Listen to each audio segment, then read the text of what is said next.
သာသနာတော်နှစ်2568ခုနှစ်ဘောဇာတက္ကရာ1386ခု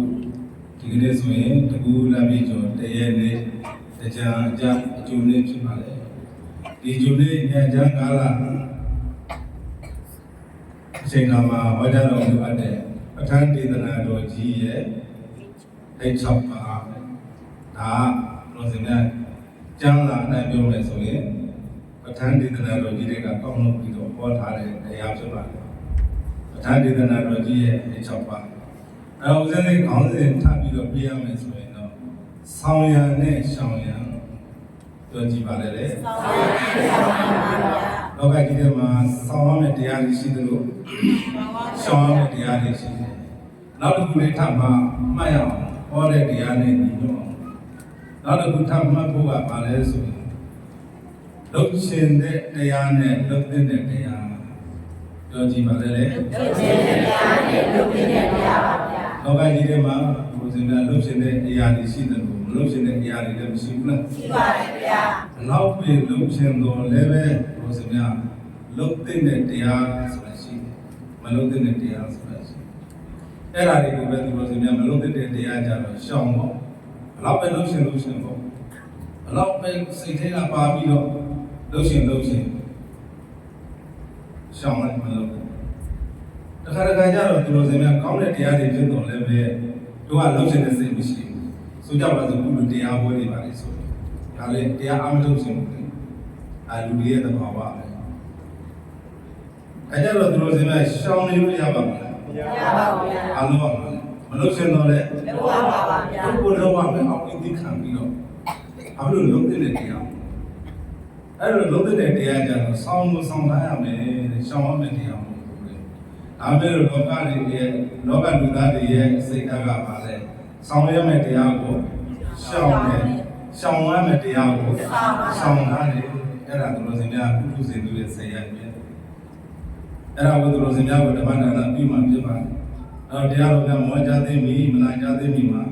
တရားရဲ့ပိုင်ရှင်ဖြစ်တော်မူတဲ့မြတ်ဗုဒ္ဓကိုလည်းအုပ်ရှိဖို့ပြီးတော့အားလုံးရှိဖို့ကြောကြမယ်အာယုံပြုထားပါမဟာကရုဏီကိုနာထောဟိတယသဗ္ဗပါဏိနံဘောဓနဝပါရမေသဗ္ဗပတောသံဘောဓိမုဒ္ဓမံ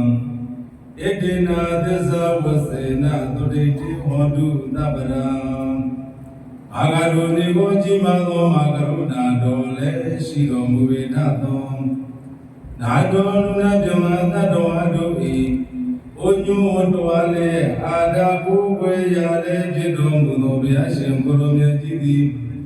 သဗ္ဗပါဏိနံခသိမြတ်စွာသတ္တဝါတို့၏ဟိတယလောကုလောကီနရိဘွားတို့အကျိုးများဆိုင်သောငါသဗ္ဗပါရမီဒါနအစာမြတ်သာသောပါရမီပေါင်းတို့ကိုဘုရားတော်နိညာမပြချင်းကြံပွားများအတုသိဖြစ်ကြောင်းဩတ္တမမြတ်နာစွာသောသံဃောရရတမေဉာဏ်သဗ္ဗညုတဉာဏ်တော်ကြီးကိုပါတော်ကောင်းစွာမသွေရှိတော်မူခဲ့ပေ၏ဣတိနာသစ္စာဝစေနာဤသို့ထုတ်ပြန်၍ဟောမှန်စွာပြောဆိုရသောဤကတသစ္စာစကားကြောင့်ဧတောမကံတရားနာပိဋကပေါင်းသင်္သူတော်ကောင်းတို့နှင့်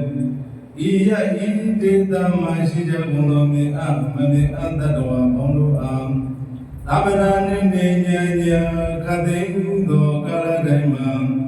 ဒုက္ခိကိုရောစိတ်ပါဗျာမတံဧချံကြည်သာကြကုန်သည်ဟွန်တုဘဝတုစေစေမသွေဖြစ်တော်မူကြပါစေကုန်သတည်း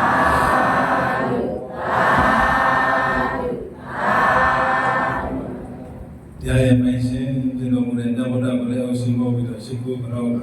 ဒီချိန်ကစပြီးဉာဏ်ကျမ်းကာလဓမ္မတပင်ဘဝစတင်ပြီးတော့ဖွင့်လိုက်ပါပြီအတ္တနာဟိကတံပပံအတ္တနာတံကိလေသန္တိအတ္တနာအကတံပပံအတ္တနာဝဝိသုစတိသုတ်တိအသုတ်တိပစ္စတံနေညောအေညာဝိသောတေဓမ္မပဒပါဠိတော်မိမိလုပ်တဲ့အလုပ်တွေပြောပြထားတယ် အာဒနာမိမိသည်ဘာဝမကောင်းမှုကိုစေကတံအကယ်၍ပြုအပ်သည်ဖြစ်အောင်အာဒနာဝမိမိသည်သာလျင်တန်ကိလေတန်တိယင်ဝံမူလောင်ရ၏အာဒနာမိမိသည်ဘာဝမကောင်းမှုကိုစေအာဂတံအကယ်၍မပြုအပ်သည်ဖြစ်အောင်အာဒနာဝမိမိသည်သာလျင်ဝိသုသန္တိတန်ရှင်းရ၏သင်္ချေစင်ကြယ်ရ၏သောတိကုသိုလ်သည်၎င်းအတုတိအကုသိုလ်သည်၎င်းပိစဒံပြုသူကိုတွဲ၍ခွဲ၍အကျိုးပေး၏အညောတရားသောပုဂ္ဂိုလ်ကအညတတရားသောပုဂ္ဂိုလ်ကိုနတ္တကိလေသာတိညင်သွန်းသွားအောင်ညှိုးနွမ်းသွားအောင်ဆိုးသွားအောင်မပြုလုပ်နိုင်ဘူးအညောတရားသောပုဂ္ဂိုလ်ကအညတတရားသောပုဂ္ဂိုလ်ကိုနဝိသောတရေကောင်းသွားအောင်လည်းမပြုလုပ်နိုင်ဘူးရဲ့လို့ဘဂဝါဘုန်းတော်၆ပါးသင်္ကန်းဘုရားရှင်ကိုရုဏာကြီးသည်တေတေတိကရုဏာရှိရှုဟောကြားတော်မူခဲ့ပါပေသတည်း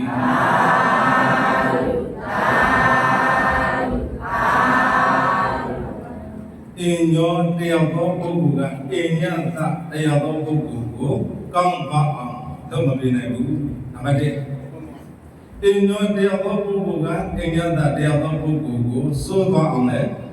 မပြုလုပ်နိုင်ဘူးလို့ပြုလုပ်မပေးနိုင်ဘူးစိုးအောင်ကောင်းအောင်ပြုလုပ်နေတာဘာလို့လဲမိမိပဲလို့ဒါဥစဉ်ကပြောနေတာလားဓမ္မပဒမှာဘုရားကဟောတာလားဘုရားဟောတာပါဘုရားဟောတာကောင်းတာဆိုတာဒီမိမိပဲသူများအပြစ်မရှာနဲ့သူများမပြုဘူးနဲ့နော်သူများဆွဲမဲ့တဲ့ကောင်းတာစံစားရတယ်ဆိုရင်လည်းပဲမိမိကြောင့်ခံတာဆိုတာစခံစားရတယ်ဆိုရင်လည်းမိမိကအကြောင်းခံတာဒါလေးနားလည်ဖို့လိုတယ်ဒါကြောင့်ဘုရားဟောမဲ့တရားကိုလည်းဖြတ်ပြောမယ်ဒီပါဠိနည်းတရားအတိတ်ပဲပြောတယ်30ပုံကြီးဖေကဖြစ်လာတယ်ဒါပြောမှာလူတွေဘယ်ကဖြစ်လာတယ်လဲနတ်တွေဘယ်ကဖြစ်လာတယ်လဲတိရစ္ဆာန်တွေဘယ်ကဖြစ်လာတယ်လဲတော့ဘုံလုံးပေါင်းထည့်လိုက်မယ်ဆိုလို့ရှိရင်30ပုံကြီးဘယ်ကဖြစ်လာတယ်လဲကောင်းဆိုးနတန်တွေခံစားစံစားနေရတယ်ဘယ်လိုလဲဖြစ်နေတယ်လဲဟုတ်လားတချို့ပုဂ္ဂိုလ်တွေဆင်းရဲပြီးတော့တချို့ပုဂ္ဂိုလ်တွေချမ်းသာတယ်ဘာလို့မတူကြတာလဲတချို့ပုဂ္ဂိုလ်တွေကလှပြီးတော့တချို့ပုဂ္ဂိုလ်တွေရုပ်ဆိုးနေတယ်အဲ့ဒါဘာအကြောင်းနဲ့ခံလို့လဲဝိပဿနာတရားအာမထုံးတဲ့ဘုံတဲ့ဒီအလုံးကိုစင်ကြယ်ဖို့ရအတွက်ဒါကိုအရင်နားလည်အောင်လုပ်လိုက်အောင်လေအဲ့ဒါကိုဓမ္မတက္ကတာဓမ္မလေးကြီးလို့ခေါ်နော်ဖြစ်ပေါ်နေတဲ့အကျိုးတရားတွေဟာအကြောင်းပြပြီးတော့ဖြစ်မလာဘူးလို့ဒါပြောပြပဋ္ဌာန်းဒေသနာတော်ကြီးဒီအဲ့6ပါးနော်အကြောင်းတရား6ပါးလို့ပြောတာကောင်း3ပါးမကောင်း3ပါးမကောင်းတဲ့တရား3ပါးကောင်းတဲ့တရားအဲ့ဒါကိုပြောစင်တယ်သူများလုပ်တာမဟုတ်ဘူးမိမိလုပ်တာလို့အိမ်ရောတရားသောပုဂ္ဂိုလ်ကအိမ်ရတာတရားသောပုဂ္ဂိုလ်ကိုကောင်းအောင်လုပ်ပေးတာမရှိဘူးဖန်ဆင်းပေးတဲ့ပုဂ္ဂိုလ်မရှိဘူးပြုလုပ်ပေးတဲ့ပုဂ္ဂိုလ်မရှိဘူးထာဝရမရှိဘူးမိမိကိုစောင့်ရှောက်တဲ့နော်ကောင်းဆုံးတဲ့တန်ဖြစ်အောင်လုပ်ပေးတဲ့ဘုရှင်ဆိုတာမရှိဘူးဒါပြောပြတာဒါကြောင့်လည်းတရားသောပုဂ္ဂိုလ်ကအိမ်ရတာတရားသောပုဂ္ဂိုလ်ကိုဒီပုဂ္ဂိုလ်ငါကြည့်လို့မရဘူးဆိုတော့အောင်ဘယ်လိုဘုရှင်ကမလုပ်လို့မရဘူးလေတေတော့အောင်လည်းလုပ်လို့မရဘူးလေအညောတရားသောပုဂ္ဂိုလ်ကအိမ်ရတာတရားသောပုဂ္ဂိုလ်ကိုဒီလိုတော့ငါသနာလိုက်တာဆိုပြီးတော့ကောင်းအောင်လည်းပြုပြင်လုပ်မပြည့်နိုင်နော်ကောင်းဆုံးတဲ့မိမိလုပ်တာနော်အာဒနာမိမိသည်ပါပမကောင်းမှုကိုစေကတံအကယ်၍ပြုပါသည်ဖြစ်အောင်အာဒနာဝမိမိသည်သာလျင်ဝိသုသံတိအာဒနာဝမိမိသည်သာလျင်တံကိလေသာတိဘဝတိုင်းမှာကျင်သွန်းလိမ့်မယ်ဆိုးရွားလိမ့်မယ်မကောင်းတာလုပ်တဲ့ပုဂ္ဂိုလ်သည်ဘဝအဆက်ဆက်ပေါ်စီများမကောင်းတာပဲခံစားလိမ့်မယ်လို့ဒီလိုပြောတာအာဒနာမိမိသည်ပါပမကောင်းမှုကိုစေနကတံအကယ်၍မပြုအပ်သည်ဖြစ်အောင်တရားသောပုဂ္ဂိုလ်ကမကောင်းမှုတွေကိုရှောင်ပြီးတော့ကောင်းမှုပဲလုပ်တယ်မကောင်းမှုတွေကိုမလုပ်ဘူးတဲ့အဲ့ဒီပုဂ္ဂိုလ်ကြတော့သူတော်စရာဝိသုသံတိဘဝတွေမှာစင်ကြယ်လိမ့်မယ်တန်ရှင်းလိမ့်မယ်ဘဝတွေ အဲ့တော့လောကကြီးထဲမှာကောင်းတဲ့ပုဂ္ဂိုလ်တွေကောင်းတဲ့မြင်ကွင်းတွေရှိတယ်လို့ဆိုတဲ့မြင်ကွင်းတွေရှိတယ်အဲ့ဒါအကြောင်းနဲ့ဖြစ်လာတာဖြစ်ပေါ်လာတာဒါပြောပြတာနောက်တစ်ခုကပါဆက်ပြောတယ်သောတိကုသိုလ်တွေလည်းကောင်းအသောတိအကုသိုလ်တွေလည်းကောင်းကုသိုလ်တွေလည်းကောင်းအကုသိုလ်တွေလည်းကောင်းပစ္စဒံတွဲ၍အကျိုးပေးလိမ့်မယ်တွဲ၍အကျိုးပေးလိမ့်မယ်တို့စတဲ့ဘဝတစ်ခုကနေပြုလုပ်လိုက်တဲ့အကြောင်းတရားကြောင့်နောက်ဘဝတစ်ခုမှာတွဲပြီးတော့အကျိုးပေးတယ်ကောင်းဆုံးတဲ့နည်းနည်းလေးတို့စတဲ့ဒေသနာအထောက်ထားလေးနဲ့ပြောကြည့်အောင်တို့စတဲ့ခြားဖို့မိသားဖြစ်တဲ့ဝိသုဒေသနာလေးကိုပြောပြမယ်ပတ္တာစာယီတို့မိသားစုအသူမိသားစုပတ္တာစာယီပါဗျာပတ္တာစာယီတို့မိသားစုအဲ့ပတ္တာစာယီတို့မိသားစုဟာတို့စတဲ့အရင်ပတ္တာစာယီတို့မဖြစ်ခင်ဘယ်ဘဝမှာနော်သူတို့မိသားစုဓမြတ်တိုက်ခံရတာတိုက်ခံရလားဓမြတ်တိုက်ခံရပါဗျာဓမြတ်တိုက်ခံအဲ့လိုဓမြတ်တိုက်ခံရတော့စိတ်ကတအားဆိုးလာနော်ငါအဲ့လိုဓမြတ်တိုက်ရမလားဆိုပြီးတော့စိတ်ဆိုးစိတ်မှန်တဲ့သူတို့စများငါရှိမှသေတာမြင်နေတဲ့အဲ့ဒီကောင်လေးဘာပြောလိုက်လဲငါရှိမှသေတာမြင်ငါရှိမှသေတာမြင်နေတဲ့ဒီကောင်လေးကိုဒီဓမြတ်လေး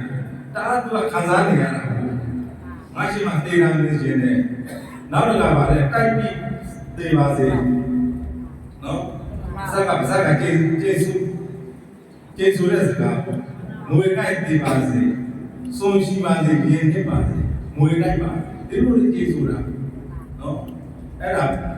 ဘာနဲ့ပြောလိုက်တာဝစီကနဲ့ဝစီကနော်မိမိပြောနေတဲ့ဝစီကဒီမိမိပဲပြန်ခံစားရတယ်ဆိုတာပြောတယ်ပါဗျာအဲ့ဒီလိုလေးကျေးဇူးလိုက်တော့ဘယ်လိုစနေနောက်ဘက်တကယ်မချင်ဘူးလားဖြစ်ပါရဲ့ဗျာအဲ့ဒီတညာတွေကသူ့မိသားစုပြန်ဖြစ်လာအားလေးသမီးတွေအမေတွေအဲ့တညာတွေအဲ့9ယောက်စလုံးကအကုန်လုံးမိသားစုဖြစ်လာအဲ့မိသားစုဖြစ်လာတဲ့ဘဝမှာကဲပြေလို့တဲ့ပုဂ္ဂိုလ်တွေမေလို့တဲ့ပုဂ္ဂိုလ်တွေမောင်လို့တဲ့ပုဂ္ဂိုလ်တွေအားဖြင့်တိုက်ပြီးတော့နော်သူမန္တလေးမြို့ကလေးလုံးတော့တိုက်ပြီးတော့မူလေးညာသူတို့ကြားကြတော့ပါဖြစ်မူကြိုက်တယ်မူကြိုက်တယ်သူကြတော့ပါဖြစ်လူကြောင့်တကယ်ဒီဘဝမှာဘိုးမှာယဟန္တာကြီးဖြစ်နေတဲ့ပါရမီတွေပါနေတာဒါပေမဲ့လို့မိမိလုပ်ခဲ့တဲ့ကာရဒီနေရာမှာယဟန္တာမဖြစ်ခင်အကျိုးပေးတာပဲမိမိလုပ်ခဲ့တဲ့ကာရကြောင့်တရားတွေကတားကြီးကြတော့ပါဖြစ်ရေးပါလေဗျာတားကြတော့ဆုံးချပါလေဗျာကဲထာဝရဘုရားဟိုတကုရှင်တရားကလာပြီးပြုလုပ်တာဟုတ်ပါဗျာသူ့ဝစီကံသူ့ခရရတာအားကြောင့်ပစာကိုထိပါလို့ဦးဇင်းတို့ပြောတယ်ပြောတဲ့ကံဖြစ်တယ်နော်မှန်ပါဘုကိုယ်လိုက်ပေါ်မှာဆိုလို့ရှိရင်စာရေးတယ်စိတ်ပါလက်ပါနဲ့ဆိတ်ရတယ်ဆိုကြတယ်ပြုတ်မှကြတယ်ပြောတဲ့တရားတွေလူမမြင်တိုင်းလက်ကလေးနဲ့နေပဲအဲ့ဒါကတည်းကသူများရေးထားတဲ့ဆဲထားတဲ့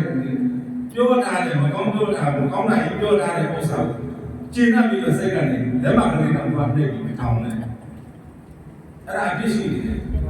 လူတွေကအဲ့ဒါအပြစ်မရှိဘူးလို့ထင်တယ်ကိုယ်တိုင်တိုက်တော့ရှင်မစိတ်ကြီးနဲ့ပဲတွဲစေတနာရှိတဲ့ဒီနာလုံးတာကိုအာရဝန္တာနဲ့လက်မကလေးပါထောင်းပြလိုက်လို့ဆိုအဲ့ဒါခံနိုင်တတိယလိုစင်တာကံဖြစ်ဖို့တရားအမှားဖြစ်ဖို့တရားအများကြီးပဲဒါကြောင့်တို့အေးညော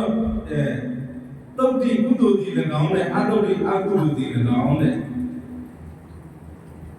ပစ္စဒံတွဲ၍အကျိုးပေးတယ်ဟောဒီဘဝမှာသူကကျေစုလိုက်တဲ့ဥစ္စာတွဲပြီးတော့ဘက်ပေါ်မှာဖြစ်အကျိုးမပေးဘူးလားပေးပါတယ်တွဲပြီးတော့အကျိုးပေးတဲ့နေရာမှာသဘောတရားမှာဖြစ်ဒီလားဖြစ်ဘုစေရာမဆုလာချတာတယ်ဆုလာချမ်းသာတဲ့တိုင်းဝင်တွေကပဒါစာရင်တို့မှန်ပါဗျာနော်သူလုပ်ခဲ့တဲ့ကံတွေကချမ်းသာတဲ့အကြောင်းတရားတွေနဲ့ပါနေတာကိုချမ်းသာတဲ့အုပ်စုတွေကသူ့ဝစီကံကိုမထိန်ခဲ့တဲ့အတွက်ကြောင့်ဒီဒုတိယဘဝကျတော့ချမ်းသာတာကတရားတွေခံစားတာမကောင်းတဲ့အကျိုးဆက်ကိုခံစားတာကတက္ကံပေါ့တက္ကံပါဗျာနော်ချမ်းသာတဲ့ကံကတက္ကံဘုရားတို့တွဲပြီးတော့ကျိုးပေးတာ တော်စင်များဟိုမှာကျွန်းနဲ့လိုက်မတည်ဘူးလားပြေးကိုပြေးရမှာသူကအကြောင်းရပါပြီလားအတူတူခံစားဆန္ဒရမှာအဲ့ဒါကြောင့်မို့လို့တော်စင်များသုတ်တိကုသိုလ်ဒီလည်းအတုတ်ဒီအကုသိုလ်စီတော့တွဲရွတွဲရွအကျိုးကြီးတယ်ပွဲရွပွဲရွအကျိုးကြီးတယ်တဲ့သူများလောက်တာဒီအမျိုးကြီးလောက်တာ မိမိလောက်ပါဗျာ အဲ့ဒါကိုဘာလို့ခေါ်လဲအဲ့ဒါကိုဘာလို့ခေါ်လဲ ကာမ တလုံးနဲ့တစ်ခုနဲ့ဆိုအဲ့ဒါဘာလဲဟုတ်ကဲ့ကံကာမကာယေမတာ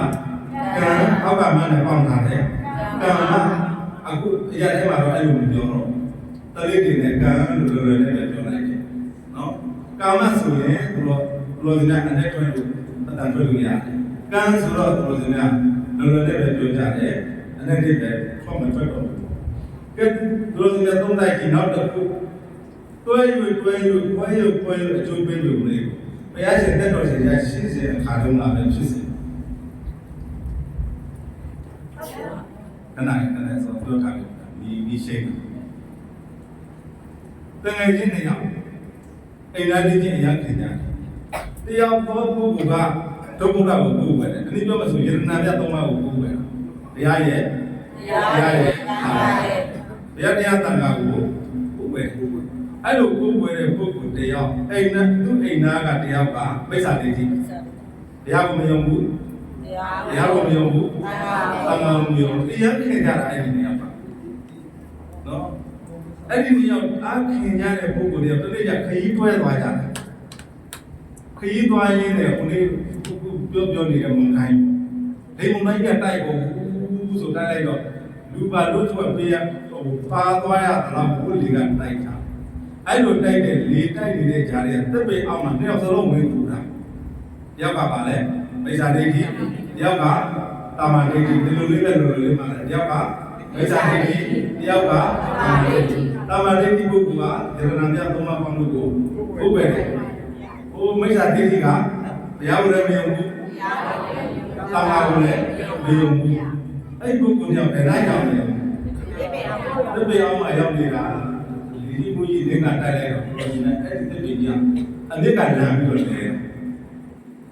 အမြစ်ကလမ်းပြီးတော့လဲတဲ့တော့ဘုရားသင်္ကတယောက်စလုံးပြင်းတယ်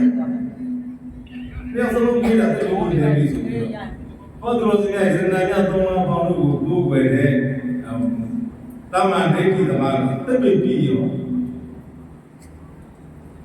ဘုရားရောဒိဋ္ဌိဒိဋ္ဌိကောင်းပါပါလို့ပါဘုရားကိုယ်ွယ်တဲ့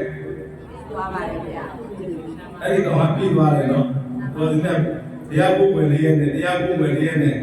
တရားတွေပြည့်စရာမဖြစ်ဘူးလား။ဖြစ်ပါတယ်ဗျာ။တော်ဒီကအဲ့မှာတရားပုဂ္ဂိုလ်မိစ္ဆာဒိဋ္ဌိကိုပဲလုပ်ပြီးတော့လုံးလုံးနေမဟုတ်ဘူးတဲ့အဲ့ကောင်ကိုဆယ်လိုက်တော့ဘုရားပေါင်ကျိုးသွား။လက်ဒီပေါင်လေးကျိုးသွား။အဲ့ကောင်ကိုအဲ့ဒီပိကြားတွေကရှင်းထုတ်ထက်ပြီးတော့ဒီသစ်ပိကြီးဘယ်လိုလဲလို့ဆိုပြီးတော့ပတ်တိုင်ကြီးနဲ့ရွှေဘိုးတော်ကိုရလိုက်တယ်။တရားပုဂ္ဂိုလ်တရားကိုကိုယ်ပဲအာဃာကိုကိုယ်ပဲဘယ်နဲ့ဖြစ်တာလို့ဒီလိုကိုယ်ပဲတဲ့ဘုရားကိုယ်ပဲတော့အပြည့်တကူတွေနေဆိုဟုတ်လားချမ်းသာတယ်ဆိုတရားကိုယ်ပဲတော့ချမ်းသာတယ်ပညာတွေကြိုးပါတယ်ဆိုအာဃာကိုယ်ပဲတော့ဥစ္စာတွေပေါ်ရတယ်ဆိုကိုရွှေလို့လည်းမရဘူးအာဖြစ်ပါဘူးပေါင်းလဲကျိုး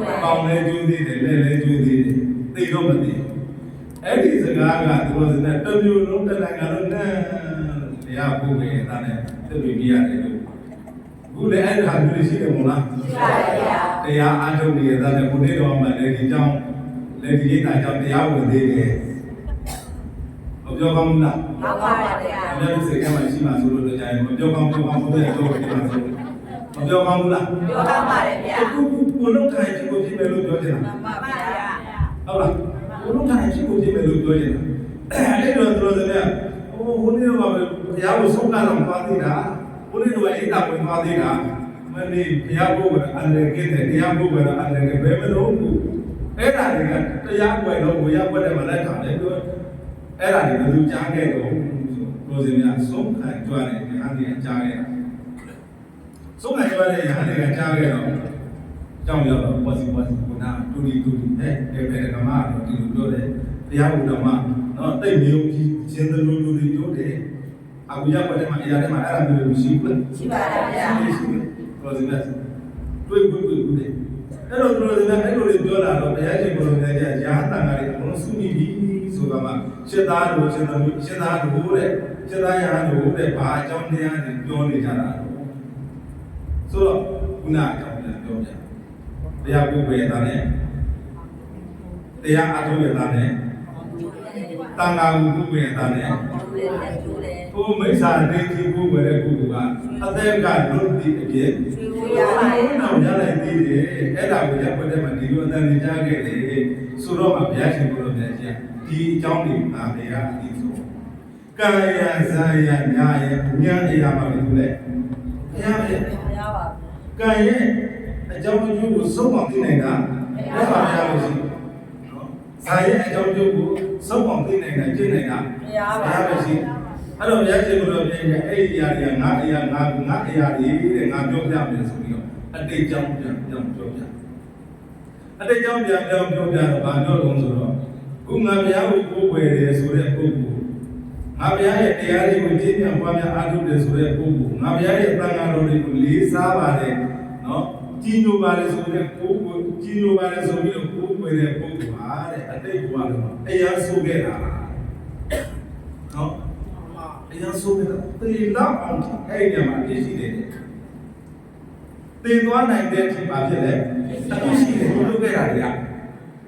အဲ့ဒီပြင်အောင်မှာကိုတေဖို့ရတဲ့အကြောင်းတွေရှိတယ်ငါဘုရားကိုကိုးကွယ်လို့ငါတရားကိုကြည်ညာပွားများအားလို့ကျိုးယုံကျိုးတာတဲ့ဒီနေရာမှာလည်းပြောချင်တယ်သူတို့ကအတိတ်ဆိုတာနှစ်ခုမှရမယ်နည်းနည်းမှတ်ကြအောင်အတိတ်ဆိုတာပဲခုမှရမယ်ဘဝရှာပြီးတော့လုပ်ခဲ့တဲ့အတိတ်ဘဝရှာပြီးတော့လုပ်ခဲ့တဲ့ကောင်းစွန်းတဲ့အတိတ်ကောင်းတာလည်းလုပ်ခဲ့လိမ့်မယ်ဆိုတာလည်းလုပ်ခဲ့လိမ့်မယ်ဟိုအတိတ်ဘက်ဘဝဒီဘက်ဘဝမဟုတ်ဘူးအဲ့ဒီအတိတ်ဘဝကြောင့်ဒီဘဝရလာတာမဟုတ်လားအဲ့ဒါကဘဝချားတဲ့အတိတ်နော်ပိဿုပံဘဝမှာကိုပိဿုပံဘဝမှာပဲအတိတ်ဆိုတာရှိတယ်ပိဿုပံအစစ်စစ်ကိုပြောပါဆိုလို့ရှိရင်ခုခဏနာရီတော့ပြောကြည့်တယ်ထားလိုက်ခဏနာရီခွဲ7နာရီတော့ထားလိုက်မိပြပြီဆိုတော့မှတ်ထားလိုက်7နာရီပဲအမစသားနေမှာ7နာရီဆို9နာရီကမှဖြစ်သွားတယ်သိပါဗျာကိုဘက်ကဘဝလားခုဘဝလားခုဘဝရဲ့အတိတ်အဲ့တော့တို့ကခုနနာရီတုန်းကလည်းစကားတွေမပြောခဲ့ဘူးလားပြောခဲ့ပါတယ်ဗျာဒါလေးပြောကြတယ်နော်ပေါ်စီနဲ့ပါလေရပါတော့အားလည်းကြကိုတကြီးတွေပေါ်စီပြောနေတယ်ဟိုတူနဲ့ပြောနေသူတို့ကတော့ကောင်းတယ်ပြောနေဦးဇက်မှတ်ထားဟိုအများအားပြောနေကြပုဂ္ဂိုလ်ကလေးတရားတတိယအောင်လို့ဘာထပြောတယ်ဆိုတော့သူများမကောင်းကြောင်းနေပြောကိုကောင်းကြောင်းနေပြောတယ်သူတို့ဆွဆွဲတာမဟုတ်ဘူးတတိယပါအောင်မပြောပြအောင်လို့ကြည့်ကမှတူရီနဲ့သူများမကောင်းကြောင်းနေပြောပြီးကောင်းကြောင်းနေပြောနေကြအမှန်သူပြောနေတဲ့ဥစ္စာသူများမကောင်းကြောင်းဟုတ်ချင်ပါလေဟုတ်မယ်ဟုတ်ချင်လဲဟုတ်မယ်ပေါ့ဒါပေမဲ့အဲ့ဒါကိုတတိယအောင်လို့ဦးဇင်းကတတိပေးခဲ့တယ်အပြည့်အစုံကိုယ့်ရဲ့လူတိုင်းဦးဇင်းပြောရတယ်အဲ့ဒါဒါပေမဲ့သူတို့အရေးကြီးချင်မှရေးပြီးစကားပြောတိုင်းမှာသူတို့စီနောက်9နာရီတုန်းကစကားတွေမပြောခဲ့ဘူးလားပြောခဲ့ပါတယ်ဗျာကောင်းတာတွေလည်းပြောပါတယ်ဗျာမကောင်းတာတွေလည်းပါတယ်ပါကောင်းပါလေနော်ကျအဲ့ဒါကနိုင်နဲ့လာတဲ့တွေ့ကြည့်ကုတူလာမလားမှန်ပါဗျာကဘောင်းလာတုန်းကဘာစကားတွေမပြောခဲ့ပြောခဲ့ပါတယ်ဗျာကာယကံတွေကအလုံးမလုံးခဲ့ဘူးလားပြောခဲ့ပါတယ်ဗျာစိတ်တွေရောမကြစီခဲ့ဘူးလားမပြောခဲ့ဘူးမတွေးခဲ့ဘူးလားတွေးခဲ့ပါတယ်အဲ့ဒါဒီဘဝကအတိတ်ကအကျိုးပေးတယ်ဆိုတာဘဝကြီးပဲရှိပြောတွေးနေတယ်ဘယ်ဘဝကြီးရှိတွေးနေတာကိုယ့်ဘဝလုံးထားတယ်အကျိုးတွေများကြီးပဲကိုယ့်ကိုပြန်စစ်လိုက်တာဘာတွေလုပ်လဲဆိုတော့ကိုယ့်ကိုသိငါဘာတွေဇက်တဲ့ဘာတွေသူများကိုပြင်မခဲ့မိတယ်ဘာတွေတွေးခဲ့မိတယ်ဘာတွေတွေးပြီးတော့ဘာတွေလုပ်ခဲ့ဘူးလေဆိုတော့ကိုယ့်ကိုစဉ်းစားလို့ရကောင်းတာတွေရောမလုပ်ခဲ့ဘူးလားဒီဘဝမှာလေခုံကြောင်သွားပြီးနော်ဆုံးကတ်တာတွေဒီလိုက်ယူတာမရှိဘူးလားရှိပါတယ်ဗျာဟုတ်ပါဘူးအဲ့ဒါကယခုဘဝရဲ့အတိတ်ကနော်အကျိုးပေးတဲ့အချိန်ကမှအဲ့ဒီခုကတွဲပြီးအကျိုးပေးရဆိုးရိုးလုပ်တော့မယ်ဆိုလို့ရှိရင်ဆိုးရိုးဖြစ်တော့မယ်ဆိုရင်အတိတ်ကဆိုးရိုးတွေကိုဆွပေးတာယခုဘဝပြည့်စုံယခုဘဝရဲ့ လုပ်တဲ့ဆိုးကျိုးပဲဟုတ်လားအတိတ်ဘဝကဘလောက်ပဲဆိုးပဲပြစ္ဆုတ်ပါမှာကောင်းကျိုးလေးနဲ့ပိတ်ထားတဲ့ဆိုးကျိုးကအကျိုးပေးလို့မရဘူးအတိတ်ဘဝကဘလောက်ဆိုးနော်ဘလောက်ပဲဆိုးပြစ္ဆုတ်ပါမှာကောင်းနေပြီဆိုရင်အဲ့ဆိုးကျိုးအကျိုးပေးလို့မရဘူးဘယ်ဘဝအကျိုးဆိုးကျိုးအကျိုးပေးလို့မရဘူးအဲ့တော့အတိတ်ဘဝကလည်းဆိုးမယ်ပြစ္ဆုတ်ပါလည်းဆိုးမယ်ဆိုရင်တော့အဲ့ဒါတိတ်ပဲအကျိုးပေးပြီမှာဘဝကလည်းဆိုးခဲ့မယ်ဒီဘဝလည်းဆိုးမယ်ဆိုတော့အဲဆိုးကျိုးအကျိုးပေးကောင်းကျိုးလည်းဒီတိုင်းပဲအတိတ်ဘဝတော့ကကောင်းကျိုးတွေဘလောက်ပဲလုပ်ပဲအခုဘဝမှာမကောင်းမှုတွေကောင်းကျိုးမကောင်းမှုတွေလုပ်နေမယ်ဆိုအဲကောင်းမှုတွေအကျိုးမမြင်နိုင်ဘူးလေအတိတ်ဘဝကလုပ်ခဲ့တဲ့အတိတ်ကံဆိုတာကဘယ်လိုစင်တာအိပ်ပျော်နေတဲ့ပုံနဲ့အတိတ်ဘဝကလုပ်ခဲ့တဲ့ကောင်းကျိုးဆိုးကျိုးကဘာလဲအိပ်ပျော်နေတဲ့ပုံနဲ့တူတယ်ပိဿုပ္ပါမှာလုပ်နေတဲ့ကောင်းကျိုးကောင်းဆိုးနေတာကနိုးနေတာနဲ့တူတယ်အဲ့နိုးနေတဲ့ပုံကအိပ်ပျော်နေတဲ့ဘဝကကံဆွပေးရတာအဲ့ဒီကူပေါင်းပြီးမှကောင်းကျိုးဆိုးကျိုးကိုယူပေးတာဒါကြောင့်ပိဿုပ္ပါမှာလည်းကောင်းကျိုးတွေပြီးရှိတယ်ဆိုးကျိုးတွေလည်းလုပ်တယ်အဲ့ဒီတွဲပြီးတော့တော်စင်များတွဲပြီးတော့ကွဲပြီးတော့ယူပေးလိမ့်မယ်ကဲတော်စင်များဘုရားဘုရားပုဂ္ဂိုလ်တဲ့ပုဂ္ဂိုလ်ပေါင်ကျိုးမသွားဘူးလားကျိုးပါတော့ခြေတော်တွေကျိုးမသွားဘူးလားကျိုးပါတော့လက်တွေကျိုးမသွားဘူးလားကျိုးပါတော့အသက်တော့ငါဘုရားကိုကူးပဲလို့ကိုယ်ွယ်ပြီးလို့ငါဘုရားရဲ့တရားတွေအားထုတ်ပြီးလို့ငါဘုရားရဲ့သံဃာတော်တွေကိုယုံကြည်ပြီးလို့နမောအဲ့တဲ့အောင်မှာသိမဲ့ကိန်းတွေပါလေသိမဲ့ကိန်းတွေပါပါတယ်ရှိနေတယ်ဒါမဲ့လို့ဘုရားကောင်းမှုတွေကပြတ်သွားခံလိုက်လို့ကောင်းမှုတွေကအဲ့ဒီသွားခံလိုက်လို့အသက်ဘေးကလွတ်ပြီးတော့ကျိုးရုံပဲရောက်ကြတာဘုကောင်မစင်လိုက်တာဘုကောင်ကဘာလို့ရလိုက်လဲရွှေကိုရပါဘူးအဲ့ကောင်ကအတိတ်ဘဝဘဝတော့ကတရားကောင်းမှုတွေဘဝစစ်တွေအများကြီးပဲကောင်းမှုတွေလုပ်ခဲ့ပုံတယ်ဒါမဲ့ပြစ္ဆုတ်ပါမှာအယူမှန်လားအယူလွဲလားလွဲပါတယ်ဗျာအဲ့ဒီအယူလွဲခြင်းကြောင့်ဘောတဲ့ငါဘုရားစီတာငါဘုရားရဲ့အဆုံးအမတွေကိုလာခံယူမယ်ငါဘုရားဆုံးမတဲ့အတိုင်းသာသူလိုက်နာမယ်ဆိုလို့ရှိရင်ဘယင်ဖြစ်နိုင်တဲ့ကိစ္စရှိတယ်သူကမှမဖြစ်နိုင်တဲ့ကိစ္စရှိတယ်ဒါပေမဲ့လို့လွယ်မနေတဲ့အိမ်တွေကြောင့်သူ့ရဲ့ပြင်ဖြစ်နိုင်တဲ့ကိစ္စတွေကိုပိတ်ပြီးတော့အကြောင်းအကျိုးတရားတွေကိုပိတ်ပြီးတော့ရွှေအိုးလေးနဲ့ပြီးသွားတာတဲ့အသက်ဘေးကတော့သူသိဖို့အဲ့နာမရှိဘူးလေဒါကြောင့်အဲ့ဒါကိုပြောထားတာကဓမ္မပဒမှာပါလဲသုတ်တိအသုတ်တိကုသိုလ်ဒီ၎င်းအကုသိုလ်ဒီ၎င်းပိဿဒံတွဲ၍ခွဲ၍အကျိုးပေးတတ်သည်အကုန်လုံးကိုတော်စင်များခွဲ၍တွဲ၍အကျိုးပေးလိမ့်မည်ကောင်းတာတွေရောဆိုးတာတွေရောအများကြီးတို့ဘဝတွေအများကြီးရခဲ့တော့အများကြီးလုပ်လာခဲ့ပြီအဲ့ဒါတော့မှအဲ့ဒီလုပ်ခဲ့တဲ့အကြောင်းတရားတွေကြောင့်အကျိုးတရားပြစ္ဆုတ်ပါယခုဘဝမှာပဲပထမအယုံမှာကျိုးပေးတာရှိတယ်ဒုတိယအယုံမှာကျိုးပေးတာရှိတယ်တတိယအယုံမှာအကျိုးပေးတာရှိတယ်ဒါကအားဒီရောဆိုတော့အချိန်အားဒီရောဆိုတော့အဲ့ဒါတွေအားလုံးကဦးဇင်းကပြောနေတာဘယ်တဘိုးရှိမှအားလုံးပေးတာမဟုတ်ဘူးမိမိကံကြီးကြောင့်ဖြစ်တဲ့အကျိုးတရားတွေကာမတက္ကတာတမ္မာဒိဋ္ဌိမြင်စေခြင်းသိစေခြင်းလို့ဒါပြောနေတာအဲကြောင့်အကြောင်းအကျိုးတွေနဲ့ဆက်နွယ်နေဘူးလားအဲ့ဒါကိုဘာလို့ခေါ်လဲကာမအဲ့တော့အဲ့ဒီကာမကိုမြန်မာပြန်ကာမဆိုတာဘာလဲဆိုတော့ကာမဆိုတာအလုံးပါကာမဆိုတာဘာလဲအလုံးပါဗျာကာမဆိုလို့နောက်ဘက်ကကာမသွားမှန်းတယ်နော်မိမိလုပ်တဲ့အလုပ်ကိုကာမလို့ပြောတာအဲ့လိုပြောတဲ့ကာမမိမိလုပ်တဲ့အလုပ်တွေဘယ်နှလုံးလုပ်တုံးစဉ်းစားကြည့်လိုက်တဲ့အချိန်တနေ့ကိုသုံးလုံးလုပ်တယ်အဲ့နှလုံးလုပ်သုံးလုံးပါဗျာလူတွေတင်လားအလိဆန်တွေရောသက်ရှိတတ္တဝမှန်တယ်များအကုန်လုံးကတနေ့ကိုသုံးလုံးပါဗျာကာယကံနဲ့လုပ်မယ်ကာယကံနဲ့လုပ်တာကိုယ်ဘောချင်းကြီးတာသူများတူတီစကားပြောနေတာလေခြောက်ကြည့်တာအဲ့ဒါကာယကံရောက်တယ်ဟုတ်လားသူများဟိုမှာမတ်လိုက်ရပြီးမှကောင်းတဲ့စိတ်တွေပဲတင်မကောင်းတဲ့စိတ်တွေခြောက်ကြည့်ပြီးဆိုကြတဲ့ကအပြည့်လေကာယကံရောက်တယ်ချောင်းကနားမထောင်ဘူးလားမလိမ့်နဲ့ သူများပြောနေတဲ့ဥစ္စာသူများမသိကြလို့ပြောနေတဲ့ဥစ္စာ၆နာမတောင်ဘူးလား မှန်ပါဗျာ အဲ့ဒါကာယကံမြောက်တယ်နော်ကာယကံမြောက်တယ်အဲ့ဒါဒီကနေ့ကရင်တို့စမြမျက်စောင်းကြီးနဲ့လူတယောက်ကိုစိတ်ထဲမတွေးလို့မျက်စောင်းကြီးနဲ့မခဲဘူးလား ခဲပါ အဲ့ဒါလည်းကံမြောက်တယ်နော်အဲ့ဒါလည်းကံမြောက်တယ်အဲ့ဒါတို့စမြကာယကံနဲ့လုပ်မယ်နော်နောက်ပြောပြီးတော့ကာယကံနဲ့တော့မလုပ်ဘူးပြောပြီးတော့ဝစီကံနဲ့လည်းလုပ်လိုက်မယ်ပြောပြီးတော့မလုပ်လဲဝစီကံနဲ့လည်းပဲလုပ်လိုက်တယ်တဲ့အဲ့မှာလည်းအကောင်းဆုံးနဲ့တာလည်းပါဘူးလား ပါပါတယ်ဗျာ ကံဆိုတာအဲ့ဒါကိုပြောတာဟောဒီတတ်တတ်ရှိနေတာမဟုတ်ဘူးမိမိပြောမိမိလုပ်တဲ့အလုပ်ဟာကောင်းကံနေပဲစိတ်ထားကောင်းထားနိုင်ရင်ကံကောင်းလိမ့်မယ်စိတ်ထားဆိုးရတဲ့ပုဂ္ဂိုလ်မှာ ဆိုးမှာ ကံဆိုးလိမ့်မယ်အဲ့ဒါကိုပဲစေတနာကောက်ကံစေတနာမှန်ရင်စိတ်ထားမှန်တယ်စိတ်ထားမှန်ရင်အလုပ်မှန်တယ်နော်အဲ့ဒါကံကောင်းတဲ့ကံတွေလုပ်တယ်လို့ပြောရတယ်နောက်တစ်ခါသူတို့ကစေတနာမကောင်းဘူးနော်တခါတခါကြရင်လူတယောက်ကိုကြည့်ပြီဆိုရင်အကောင်းမြင်ပါတဲ့လူကြည့်တာနည်းတယ်ကြပ်ပါပြီးတော့ဟိုနည်းနည်းလေးကိုကြီးလုပ်ပြီးတော့အစိုးမြင်ပါတဲ့ကြည့်တာများတယ်မလုပ်ပါနဲ့ကံတွေထိုင်မခံနဲ့အကောင်းမြင်ပါတဲ့ကြည့်ကောင်းတဲ့ကလေးကိုရွေးပြီးတော့ကြည့်နော်အဲ့တော့ကာယကံမှုနဲ့အဲ့လိုလုပ်ပြီးတော့ဝစီကံမှုနဲ့လည်းပဲဒီလိုစီနဲ့ပြောပြီးတော့လုပ်လိုက်တယ်နောက်တစ်ခါပါလဲမနောကံစကားလည်းမပြောတော့ဘူးကာယမှုတွေလည်းမလုပ်တော့ဘူးတဲ့ငြိမ်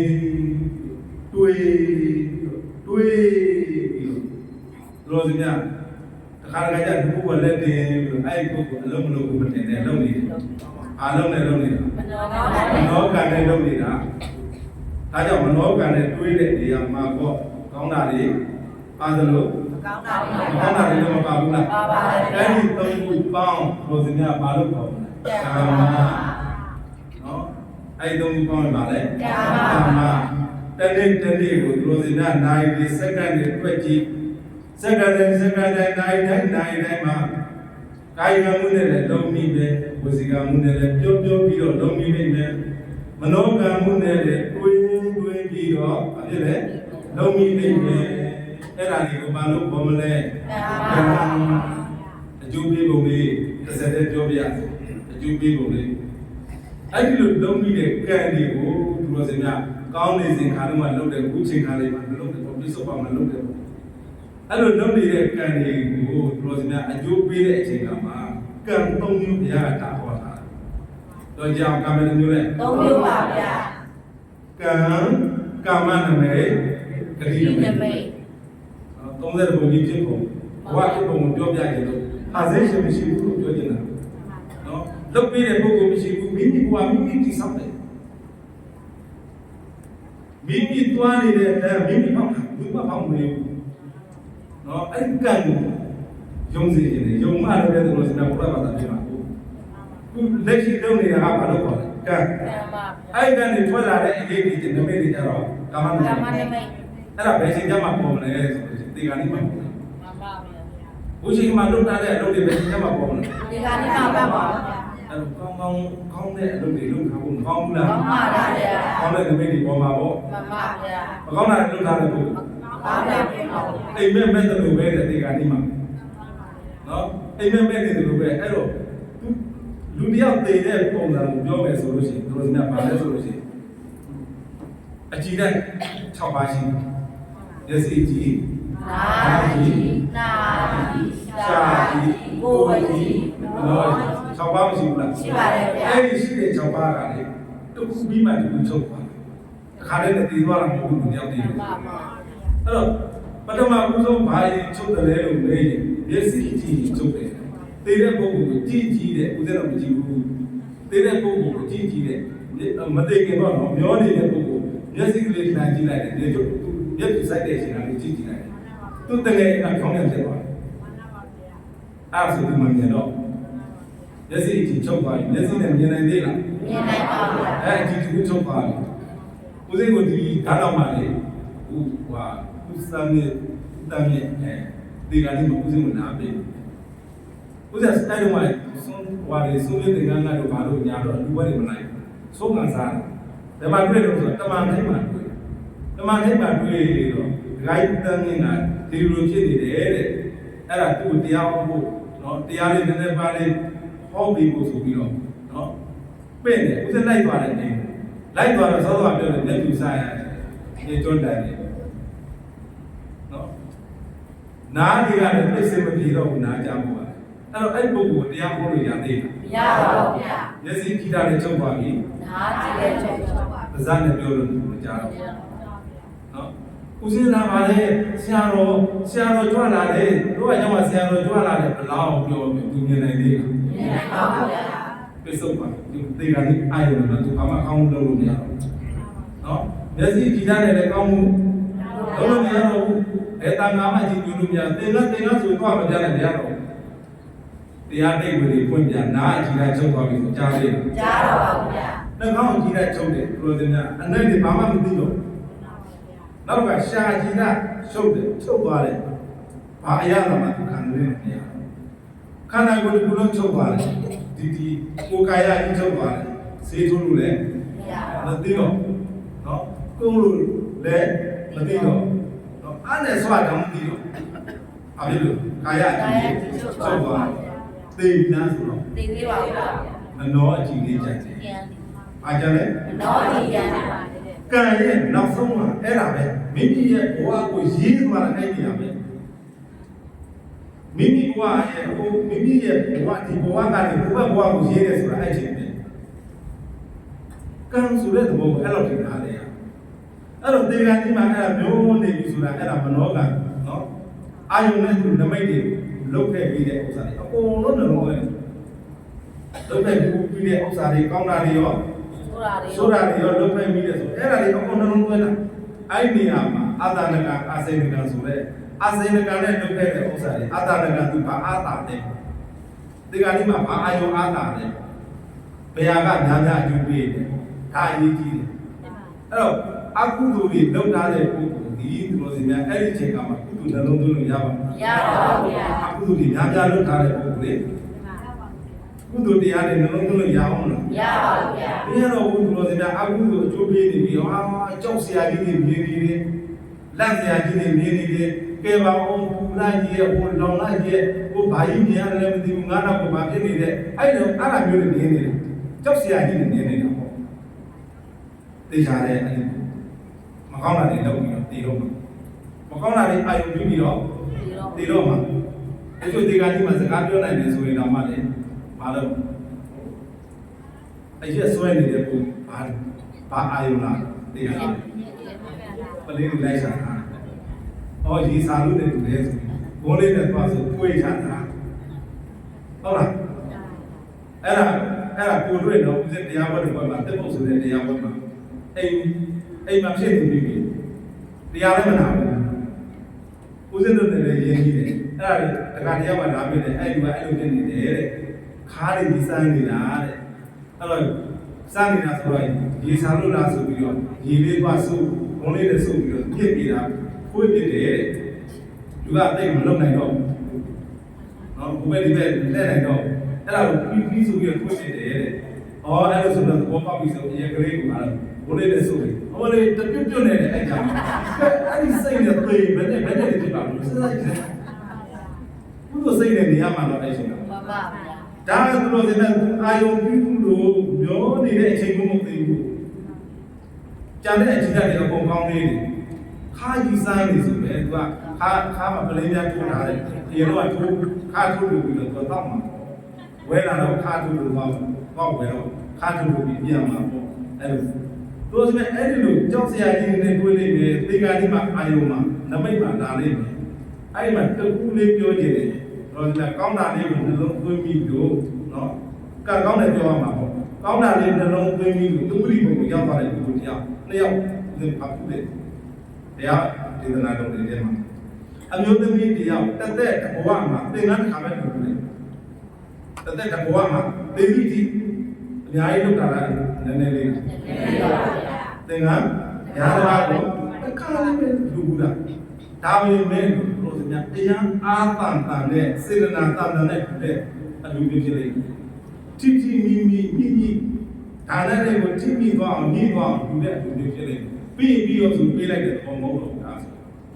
သူဒီကနေ့မှလည်းအကုသိုလ်တွေအများကြီးလုပ်ထားတဲ့အတွက်ကြောင့်လည်းငရဲကိုကြသွားတယ်ခံစားရတယ်မိတော့กินလိုက်တာလည်းနောက်ပိုင်းအပြေးတော့လုပါအောင်မလားပေါ့နောက်ကနေမီဒီယာလိုက်တော့ဟို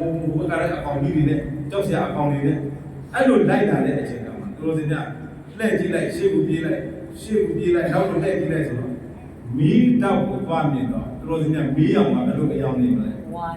အဝါရောင်လို့နေမယ်အနီရောင်လို့နေမှာပေါ့တခုခုပေါ့နော်မိခိုးတွေနဲ့လုံးနေတော့အနဲ့ရောင်နေမှာပေါ့သူဒီပြေသနာမှာတော့သူအဲ့ဒီအယောင်လေးကိုမြင်လိုက်တာနဲ့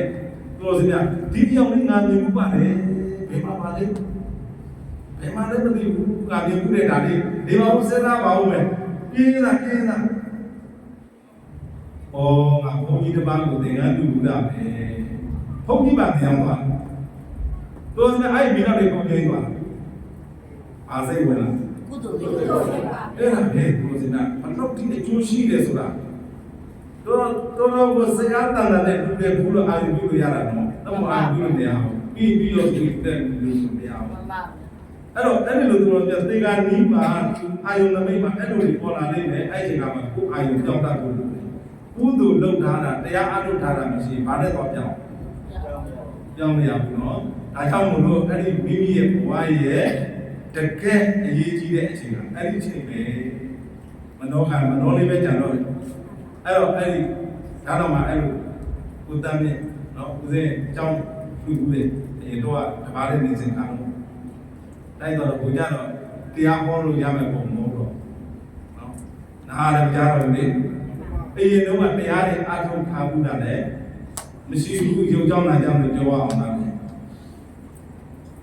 ထိလို့တောင်မှမသိတဲ့ဘဝမျိုးရောက်နေပြီအဲ့တော့တရားဟောလို့ရအောင်မလားမရတော့ပါဘူးအားကြောင့်နောက်ဆုံးအချိန်မှာတရားဟောလို့ရတဲ့အချိန်ကြီးအကြည်ဓာတ်တွေကောင်းနေတဲ့အချိန်ဆိုရင်နော်အကြည်ဓာတ်တခုပဲကြံတော့တယ်ကြံတဲ့၅ခုအချုပ်သွားပြီဆိုရင်တရားဟောလို့မရတော့ဘူးဒါကြောင့်အဲ့ဒါကိုမလုပ်ခေါ်မလဲကာမနမိတ်အိမ်မက်မဲ့တဲ့လူအရေးတွေနေလေးနေလေးမိမိလုပ်ခဲ့တဲ့ဥစ္စာတွေအဲ့ဒီလုပ်ခဲ့တဲ့အရေးကိုအမိပြုပြီးတော့ဘုဘက်ကဂတိ၅မျိုးဆိုတာပေါ်လာတယ်။သုံးတဲ့ဘုဘကဖြစ်လာတယ်ဆိုတာဒါပြောချင်တယ်။ဘုဘဂတိ၅မျိုးပေါ်မလာဘူးလား။ပေါ်ပါဗျာ။ဒီကအိမ်မက်မဲ့တဲ့လူမဲ့ပြီးတော့မြင်လိုက်တဲ့အာယုန်တွေကိုအကြောင်းခံပြီးတော့ဘုဘက်ကပရိုဇင်များဘာဖြစ်လဲ။ဂတိနမိတ်တွေပေါ်လာ။အဲ့ဒီလိုတော့ပေါ်လာတယ်။အားမျိုးပါဗျာ။မနုဿဂတိလူပုံဒေဝဂတိနတ်ပုံနောက်ကနေဒီကဂတိနေရပုံနောက်ကပါလဲဆိုရင်တရိစ္ဆာန်ဂတိတရိစ္ဆာန်ပုံနောက်ကပေဒဂတိပိဋ္ဌာပုံအဲ့ဒါကုလေအဲ့ဒီ၅ခုပေါ်လိုက်မယ်အဲ့ဒီ၅ခုကဘယ်သူကတိဆောက်တယ်လဲဆိုရင်ကုသိုလ်နဲ့